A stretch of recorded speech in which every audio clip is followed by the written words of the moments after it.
Alrighty, guys. So I am talking about fairness in classroom assessment.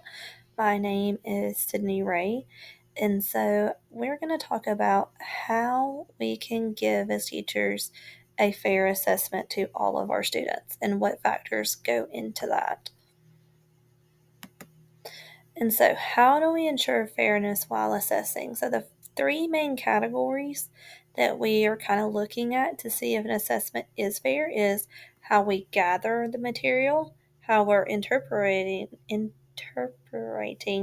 the results, and how we're using it. And so, a lot of times we are gathering this information to see if a student is um, able to do what we are asking them. And so this can go either way when looking at an assessment.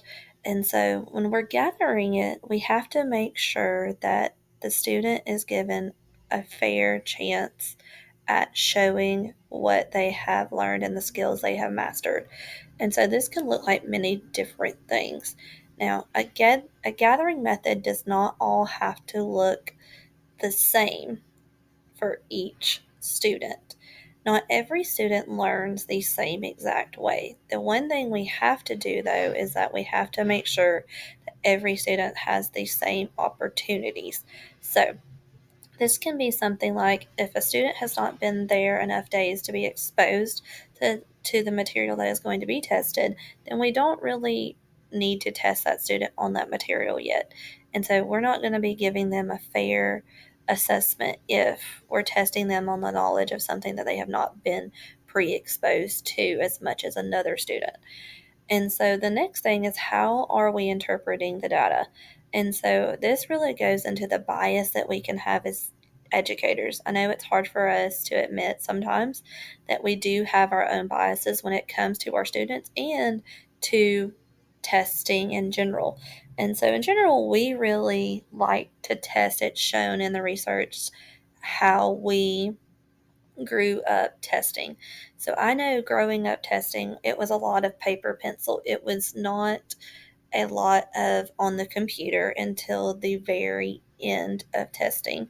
Just because I'm a little bit older, computers were not as readily used, and the amount of screen time was kind of limited to us. And so I would say that we do a lot of paper pencil in my grade level. Also, because it's very hard for someone at that age range to know how to use a Chromebook. And so, how we give a test can also affect the results of the students' scores. And so also we have to look at using. What are we using this test to prove? This is where it really hit me hard as an educator because I think a lot of the times we think about, let me just get that assessment done. Let me get it done. I have to do it. And so we really need to look at when we're giving an assessment, we have to first question what are we using this for? Are we using this to drive our instruction? Because that's what it should be used for. Also, when we are looking at giving an assessment, we have to make sure that it is fair in the students of are we using this material in the right context? And so we do not ever want to think about how our giving of an assessment can affect our students in the long run. So, especially in the older grade levels, those assessment scores are very important to what classes are they going to get into, what group of kids are they going to be around because of that assessment score. And so that can really affect the grade of a student as well.